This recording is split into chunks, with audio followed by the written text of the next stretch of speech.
it going, everybody? Welcome back to the Cut Above Knife Sharpening YouTube channel. So today's a little bit different.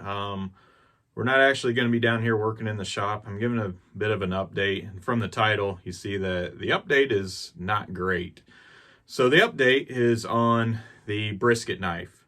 So as you guys know from part one, that was sent off to a local heat treating company to harden it, because if you don't know or not aware how steel becomes a knife, the short and quick of it is I buy steel that is annealed, which means it's in a soft, non-hardened state so that it can easily be worked, it can be manipulated, and stuff like that. So once I get it to the shape and to the grind that I want, then I send it off to a heat treater and they will harden it. And when it goes through that hardening process, after it gets to what they call the austenite stage, it becomes very brittle. It's brittle almost like glass, and if you drop it, it'll shatter, just like glass. Then, so what happens at that stage is it goes through what's called a tempering stage, and it takes some of that hardness back out of it and takes the brittleness back out of it as well. So what you're left with is a very strong, very hard metal that you could drop it, it's not going to shatter. You can cut with it, it's going to hold an edge, it's not going to fold over. Because if you were to take that steel, when I get it straight from the factory, you couldn't put an edge on it. It would fold right over. You'd never be able to get a sharp edge and keep a sharp edge on it. So that's why we have to harden blades. And typically I can harden blades here in-house that are high carbon steel. I, however, cannot harden steels that are stainless steel, and that's what this particular brisket knife was an S35 VN stainless steel. It's I like to call it kind of the Goldilocks steel, because it's got all of the characteristics that I'm looking for. It holds up well, it's got high corrosion resistance, it's got good toughness, it'll keep its edge very well, ease of sharpening is good. So it checks all those boxes that I'm looking for in a steel, and that's why I chose it. However, it is hard to harden. So that's why I sent it off to a professional, and it had been there for going on 3 weeks, and I was kind of getting nervous about it, because typically when I send stuff off to the hardener, it's about 3 days. So I was kind of wondering what was going on. I had reached out to them. They said that they were going to be getting into it and getting it done within a couple days. Well, another week went by, and I finally got a phone call. And that phone call was that the blade had broken in half. They were trying to work a warp out of it, and it snapped. And so that's not the horrible part of it. We expect that sometimes. Metal has a tendency to do things that we don't want it to. I knew this blade would warp during heat treat process. I had authorized them to work out any warps that may come up, because I knew, being a long, thin blade, that's inevitable. It's going to happen. I don't know the specifics of how they try to get the warp out of it. I don't know exactly what happened, but the part that bothers me the most was the individual that called me said, I should have never touched this blade. I should have never tried to harden it. We shouldn't have dealt with it. And that's the issue I have with it. Is I'm not going to name the company, because they've done really good work for me in the past. But what bothered me was I was never contacted to say, hey, we may have issues with this. We don't feel comfortable with it. At that point, I would have sent it off to a company out in Pennsylvania. They do really good work for knife makers like myself, and they have processes that can help eliminate the warps and different techniques to help mitigate these issues. So that's where I stand with it. It's pretty disheartening. I'm going to put a picture, I'm going to put it in there, and it's not great. There's nothing that can be salvaged out of this. I'm left with about a 1-inch blade, and I don't think there's much of a market for a 1-inch knife. I've had a lot of people ask me, well, can't you salvage the 12 inches that's left? I can't, because that blade is tapered from the cutting edge up to the spine. So it is tapered all the way up. So you wouldn't be able to take that and cut out a new knife out of that piece, because the whole knife is going to be tapered all the way down to the handle if that's what you were cutting into it. So that is essentially scrap metal. It's a very high dollar piece of scrap metal that we can no longer use.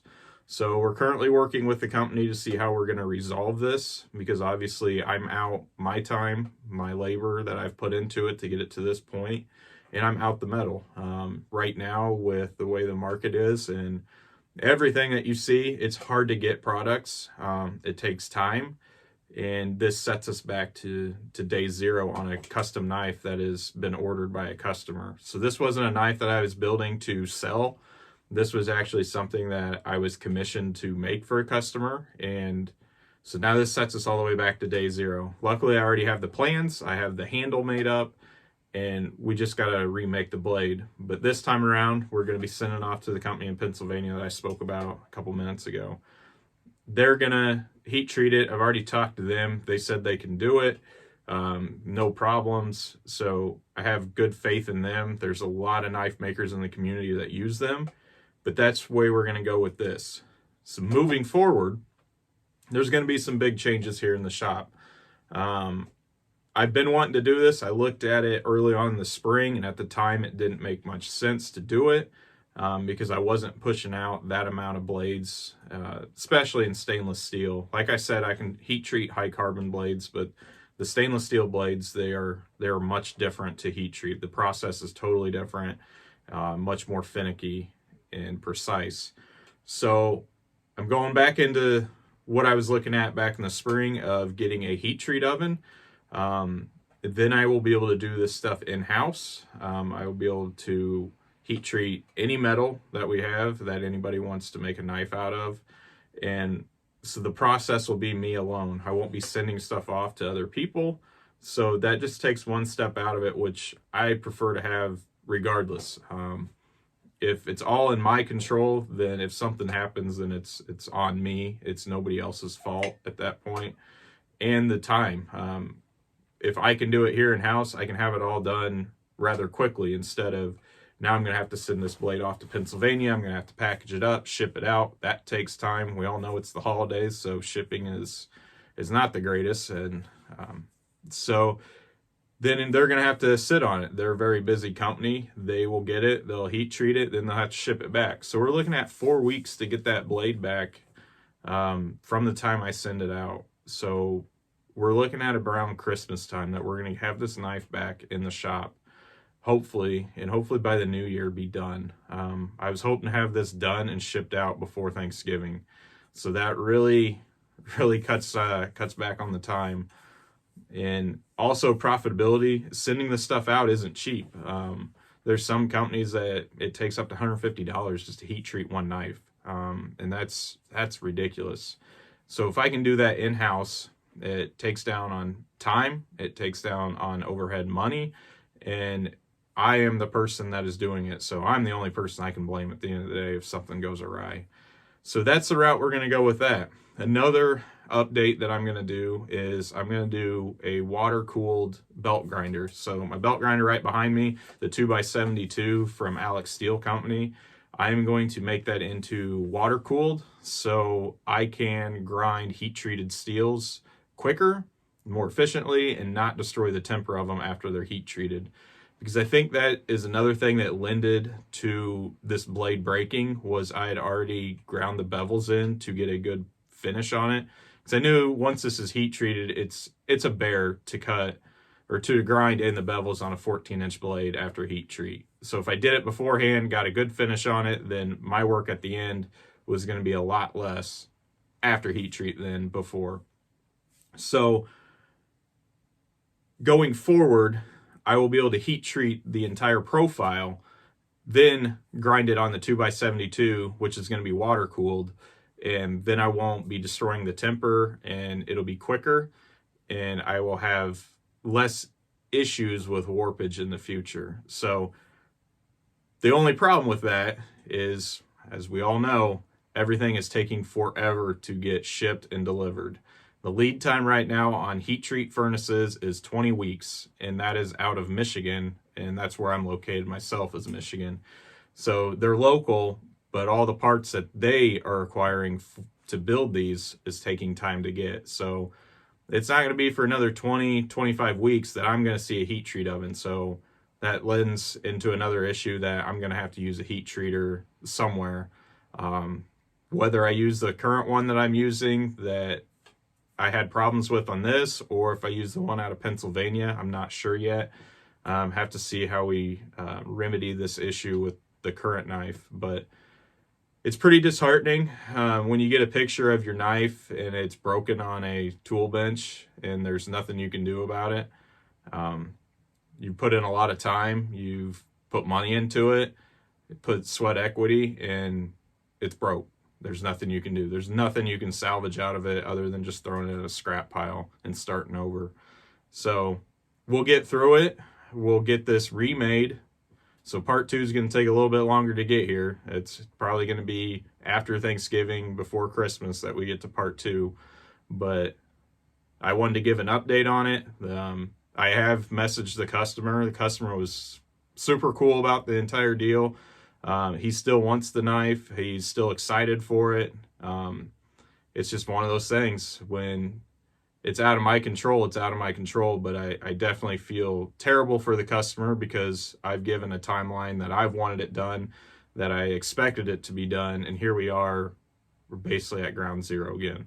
So that's not how I like to do things. But again, some things are out of my control. But I'm hoping to get things in my control in the future where all these processes are done in-house and I don't have to rely on outside companies, outside vendors, other than getting steel in here. But I thank you guys all for watching, for tuning in. Have a couple other projects coming up.